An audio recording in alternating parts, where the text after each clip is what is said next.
I never liked winter. Even before everything happened, winter always made me uneasy. The way sound disappears under snow. The way darkness comes early and stays longer than it should. But after that year, winter stopped being just a season. It became a reminder. This happened when I was 23 years old. I had just been hired for a seasonal job with a wildlife survey program in northern Montana. It wasn't glamorous work, but it paid better than anything else I could find at the time. The job description sounded straightforward: monitor animal tracks, log weather changes, maintain basic equipment at remote observation points. Most of the stations were simple cabins placed deep in the forest, far away from towns and roads. Normally, workers were assigned in pairs. One person logged data, while the other handled maintenance and safety checks. You were never supposed to be alone for more than a few hours at a time, but winter changes plans. By late December, 2 team members quit unexpectedly, and another got sick. That's when my supervisor pulled me aside. "There's one station we still need covered," he said. "Just 3 nights. Then we rotate you out." I remember hesitating. The station was called Cabin 17. Everyone knew it was the most isolated one on the map. No cell service. No nearby ranger station. Just forest in every direction. Still, I needed the money. So I agreed. The drive there took most of the day. Once I left the main highway, the world seemed to narrow. Snow-covered roads twisted through dense pine forests. The sky was gray and heavy, like it might collapse at any moment. The deeper I went, the quieter everything became. No radio stations. No passing cars. No signs of life. By the time I reached the final access road, my tires crunched through untouched snow. It felt wrong, like I was driving somewhere I wasn't supposed to be. The cabin appeared suddenly between the trees. It was small, 1 story, dark with almost blending into the forest. A single chimney poked up through the roof, capped with ice. No lights, no movement. When I stepped out of the truck, the cold hit me instantly. Not the sharp kind of cold, but the deep, suffocating kind that settles into your bones. Snow came up to my calves. The air felt dead. No wind, no birds, nothing, just silence so thick it rang in my ears.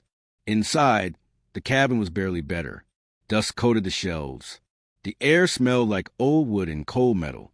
There was a small kitchen area, a desk with notebooks stacked neatly, and narrow sleeping areas separated by a thin wooden wall. Everything felt paused, like the place had been waiting. I turned on the radio. Static. After adjusting it several times, a voice finally came through. The main station. Weak but clear enough. Cabin 17 radio check. I answered immediately, relieved to hear another human voice. They reassured me everything was normal. 3 nights only, they reminded me. Weather looks stable. You'll be fine. I wanted to believe them. The first evening passed slowly. I logged temperature readings, checked trail cameras, and made notes about animal tracks near the tree line. The sun disappeared early, dragging darkness behind it. I heated Ken's soup on the stove and ate in silence. As night settled in, the cabin started making sounds. Soft creaks, a low pop from the wood stove, a faint tapping somewhere in the walls. I told myself it was normal. Cold expands and contracts. Old buildings always talk at night. Still, I double-checked the locks before going to sleep. I lay in my sleeping bag, listening to the quiet. It wasn't peaceful. It felt watched. I must have fallen asleep eventually, because the next thing I remember is waking up suddenly, heart pounding, unsure why. The cabin was completely dark. I checked my watch. 1:40 a.m. That's when I heard it. Footsteps. Not inside the cabin. Outside. Slow. Heavy. Crunching through the snow. The footsteps didn't stop right away.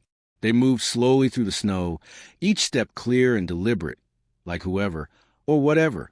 It didn't care about being quiet. The sound came closer, then closer still, until it stopped just outside the cabin wall. I sat up in my sleeping bag, completely still. My heart was beating so hard I was sure it would give me away. I listened, straining to hear anything else. Breathing. A voice. the sound of fabric moving. But there was nothing, just silence. Then another step. This one was closer, right near the wall behind my head. I reached slowly for my flashlight, careful not to let it click on by accident. My hands were shaking. I told myself it had to be an animal, a deer, maybe an elk wandering too close. But deep down, I already knew that wasn't true. Animals don't walk like that.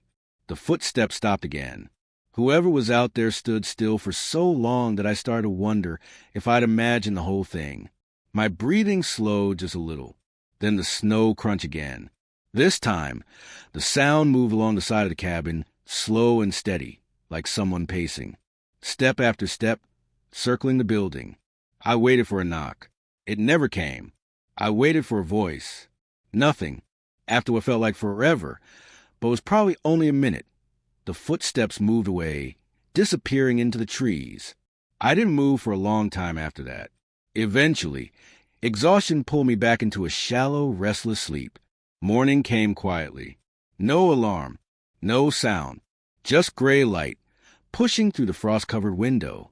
For a moment, everything felt normal again. I told myself I'd overreacted, feared of strange things in unfamiliar places. I pulled on my boots and stepped outside. The cold was worse than the night before. That's when I saw the tracks. They came straight from the tree line. One set of footprints, human-shaped, deep in the snow. I walked closer, my stomach tightening with every step. They weren't boot prints. They weren't animal tracks. They were bare, toes, heels, the shape of a human foot, pressed directly into frozen snow. I followed them slowly until they stopped at the cabin wall, right where I'd heard the footsteps. I looked for tracks leading away. There were none. The footprints just ended. I stood there longer than I should have, staring at the snow like it might explain itself. Finally, I forced myself back inside and grabbed the radio. "Station, this is Cabin 17. I said, "Did anyone come by last night?" Static answered first, then a voice. "No scheduled visits," the dispatcher said. "You okay?" I didn't tell them about the footprints. I didn't know why. Maybe I didn't want to sound paranoid. Maybe I didn't want to hear them confirm something was wrong. The rest of the day crawled by. I kept busy on purpose, checking equipment, organizing supplies, writing notes I didn't need to write. Every time I looked toward the trees, I expected to see someone standing there. But the forest stayed empty. Night came again. I locked the door earlier this time. I pushed the chair under the handle. I kept the lantern burning low, its weak light stretching shadows across the walls. I ate without appetite and sat listening to the cabin breathe. Midnight passed. Then, just after 12:30, it started again. A sound at the side of the cabin. Not footsteps this time. Scratching. Slow. Careful. Like fingernails dragging across wood. My chest tightened. I held my breath and listened. Scratch. Pause. Scratch. It moved along the wall, stopping beneath the window. Then I heard something that made my skin crawl. Breathing. Not heavy. Not rushed. Calm. Close. So close it sounded like it was coming from inside the wall itself. I grabbed the radio again. "Hello?" I whispered. "Anyone there?" Nothing but static. The breathing shifted. I heard it move, circling the cabin just like the footsteps had the night before. I stared at the window, refusing to look directly at it, terrified of seeing a face staring back at me. Then the voice came. Please, it was weak, thin, like it hurt to speak. "It's cold." My body went rigid. No one could survive barefoot out there. The temperature was far below freezing. The snow alone would destroy exposed skin in minutes. "I know you're in there," the voice said softly. I didn't answer. I couldn't.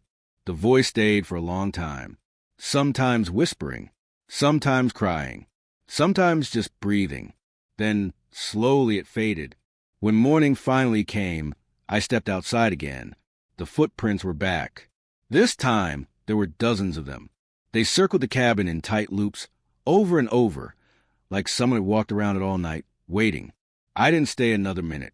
I didn't even bother finishing my checklist. I threw my gear into the truck, hands shaking so badly I dropped my keys twice. I didn't care if I got written up or fired. All I wanted was distance, miles of it, between me and that cabin. As I drove away, I checked the mirrors more than the road. Every shadow between the trees looked like it was moving. Every break in the forest felt like something watching me leave. I didn't stop until I reached the main road. Only then did my breathing slow. When I returned to the station later that day, I told them I was sick. It wasn't a lie. I felt hollow, drained, like something had been scraped out of me and left behind in the woods. They didn't argue. That should have been my first warning. Weeks later, curiosity, or maybe dread, got the better of me. I asked the station manager if I could talk privately. He was an older man, quiet, the kind of person who avoided eye contact unless he had to. When I mentioned Cabin 17, his expression changed immediately. Not surprise, recognition. He didn't say anything at first. Finally, he lowered his voice. 5 years ago, he said, we had another researcher stationed there. His name was Daniel. Daniel had been young, quiet, reliable, one of the best workers they had. One night during a storm, Daniel stepped outside the cabin to check a generator. The door locked behind him. The wind was loud. The snow was heavy. He didn't have his radio. He didn't have his boots. By the time anyone realized something was wrong, the storm had already buried the access road. Search teams found a cabin. They found the generator running. They found the door locked. But they never found Daniel. Just footprints, bare footprints, leading around the cabin, over and over. They think he tried to stay moving, the manager said quietly, to keep warm, to stay alive. I quit the job the next day. I left Montana soon after. But winter followed me. Every year, when the temperature drops and snow covers the ground, the dreams come back. I'm back in the sleeping bag. I hear the steps. I hear the breathing. Sometimes I wake up hearing my door handle move. And sometimes, just before I wake up, I hear that voice again. Not outside, but right beside my bed. I used to think I understood loneliness. Long-haul trucking teaches you that. Days without real conversations. Nights parked under flickering lights at empty rest stops. You get used to silence. You learn to fill it with radio noise, engine hum. Anything to remind yourself you're not alone. But winter driving is different. Winter doesn't just isolate you. It erases you. This happened when I was 34. I had been driving trucks for almost a decade, mostly cross-country freight. I'd driven through deserts, storms, and mountain passes, but Route 6 was different. It paid extra because it cut straight through a remote mountain range where cell service disappeared, and weather changed without warning. Drivers joked about it. They said the road felt wrong at night, like something was always just beyond the headlights. I laughed it off. I needed the money. The night it happened was deep into January. Snow had been falling all day, thick and steady, the kind that doesn't look dangerous until it's too late. By sunset, visibility dropped fast. My headlights barely reached 30 feet ahead, carving 2 narrow tunnels through white nothingness. The radio crackled constantly with weather alerts, warnings about closures, advisories telling drivers to pull over and wait. I checked the time. 30 minutes to my stop. I told myself I'd be fine. The road twisted higher into the mountains.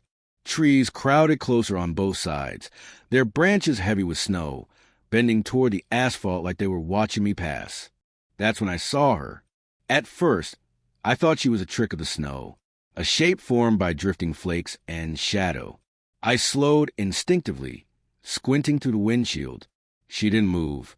A woman stood on the shoulder of the road, just beyond the reach of my headlights. She wasn't waving. She wasn't signaling for help. She was just standing there. I hit the brakes hard. The truck skidded slightly before stopping. Snow swirled around the cab as I leaned forward, heart pounding. She wore a thin coat. Too thin. The kind you'd wear in fall, not in a mountain blizzard. Her hair hung stiff around her face, clumped together with ice. Her skin looked pale, almost gray, against the snow. I rolled down the window an inch. "Ma'am." I shouted over the wind. "You okay?" She turned her head slowly. Her eyes were wide, empty, like she hadn't blinked in a long time. "I missed the bus," she said. Her voice was calm. Too calm. I didn't think. I just opened the door and waved her inside. The cold rushed in like a living thing, biting my face, my hands, my chest. She climbed up without hesitation. As soon as she sat down, the cab felt colder. I wrapped a blanket around her shoulders and turned the heater up as high as it would go. She didn't react, didn't shiver, didn't even look at me. We drove in silence for a few minutes. I tried to make conversation. "Where you headed?" I asked. "Home," she said. Just that. The road continued to disappear beneath fresh snow. The storm grew louder, wind slamming against the sides of the truck like fists. I glanced at her again. She was staring straight ahead, hands folded neatly in her lap. She hadn't blinked once. That's when I noticed something that made my stomach tighten. Her breath wasn't fogging the window. I looked again. The glass near her face stayed perfectly clear, while my side was coated in mist. I swallowed and focused back on the road. "It's the heater," I told myself. Different airflow. The radio crackled suddenly, louder than before. All drivers. A dispatcher's voice said through static, "Route 6 is officially closed. Multiple fatalities reported due to exposure. Repeat, Route 6 is closed." My hands tightened on the wheel. The woman finally turned her head toward me. "You shouldn't be here," she said quietly. Her voice sounded closer than it should have. I opened my mouth to respond. Then she lifted her hand and pointed forward. Through the snow, I saw flashing lights. Red, blue, weak, flickering. Something dark lay across the road ahead. My heart dropped into my stomach. It was a bus, or what was left of one. The front end was crushed inward, the windshield gone, the body tilted at an unnatural angle, as if the mountain itself had tried to swallow it. Snow packed every open space, filling the inside through shattered windows. Emergency vehicles were parked crooked along the shoulder. Their lights flashed weakly, struggling against the storm, almost like they were running out of energy. I pulled the truck to the side and stopped. My heart was pounding so hard I could feel it in my throat. I turned to the passenger seat. The seat was empty. For a moment, my brain refused to accept it. The blanket was still there, folded neatly, perfectly. The door was closed. I stared at the seat, then at the door, then back at the seat again. "No!" I whispered. I jumped out of the truck, slipping slightly on the ice, and shouted her name, though I realized I'd never asked for it. Snow whipped into my face as I scanned the area. Nothing. No footprints. No sign anyone had stepped out. Just fresh snow piling over fresh snow. A police officer approached me, his face half covered by a scarf, eyes narrowed against the wind. "You can't be parked here," he shouted. "This road's closed." "There was a woman," I said, my voice shaking. "She was just in my truck." She pointed at the crash. The officer froze. Slowly, he lowered his radio.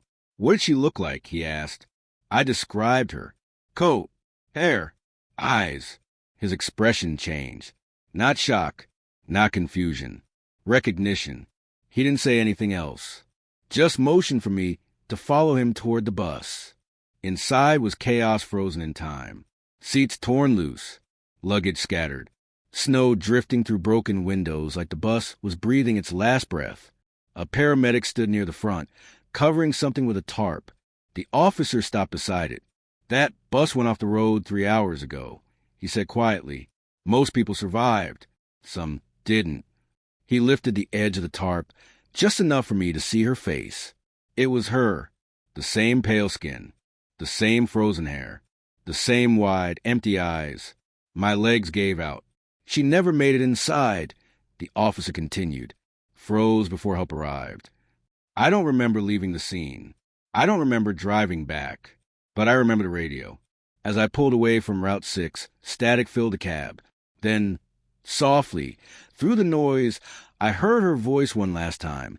"You really shouldn't have been there." I quit long-haul driving that winter. Even now, When snow hits my windshield just right, I turn the radio off, because sometimes it turns itself back on. This last story is the one I avoid talking about the most, not because it's the scariest, but because it's the most personal. I grew up in a small town in northern Minnesota, the kind of place where winter didn't feel like a season. It felt like a permanent condition. Snowbanks taller than cars, lakes frozen solid for months, silence so deep at night that even your own breathing felt loud. There was a lake just outside town. Everyone knew it. Everyone feared it. Every winter, the warnings came back. Stay off the ice. People die every year. The lake isn't safe. And every winter, kids ignored them. When I was 13, my best friend Evan was the bravest person I knew, or maybe the dumbest. He believed the ice was unbreakable once winter fully settled in. It's been frozen for weeks, he said. People used to drive trucks across it. That night, he dared me to walk across the lake with him. It was late, past midnight. Our parents thought we were sleeping. We snuck out with flashlights tucked into our jackets, boots crunching softly in the snow. The lake looked unreal under the moonlight, smooth, endless, like a giant sheet of glass dusted with white. Our footsteps echoed as we stepped onto the ice. I remember laughing, nervous laughter, the kind you do when something feels wrong, but you don't want to admit it. Halfway across, the sound changed. Instead of a solid crunch, there was a crack. Sharp, loud. We stopped. The lake went silent again. Evan looked at me, eyes wide. Probably just surface ice, he said. We're fine. Then it happened again. Another crack, deeper this time. I told him to turn back. He took one step. The ice gave way beneath him. I still hear the sound of it breaking. The sudden splash. His scream cutting straight through the cold night air. I ran toward him without thinking. The ice shattered under my weight. Water rushed up around my boots, freezing instantly against my skin. I felt hands grab at my jacket. Evan's hands, then slip away. He was gone. I barely made it back to shore, soaked and shaking, screaming for help until my voice disappeared into the trees. They searched for days, weeks. They never found Evan's body. After that winter, things changed. People started talking. Dogs refused to walk near the lake. Ice fishermen reported hearing voices beneath the surface. Kids swore they heard their names being called on foggy nights, always from the center. Years passed. I left town, grew up, tried to forget. But some places don't forget you. I came back one winter, decades later, just to visit family. The lake was frozen again, perfectly smooth, just like that night. I stood near the shore after dark, telling myself I was just looking. Then I heard it, my name, soft, familiar. It came from the middle of the lake. My heart started racing. Every instinct told me to run, but my feet moved forward on their own. The ice looked solid, smooth, safe. Help me, the voice whispered. It was Evan's voice. Exactly the way it used to sound. I stopped myself just in time. I turned and ran back to shore, lungs burning, fear pushing me faster than my legs ever could. The next morning, the snow showed something that still keeps me awake at night. Fresh footprints on the ice. Mine, leading toward the center of the lake, and none leading back. Which story scared you the most? Comment below and subscribe for more true horror stories.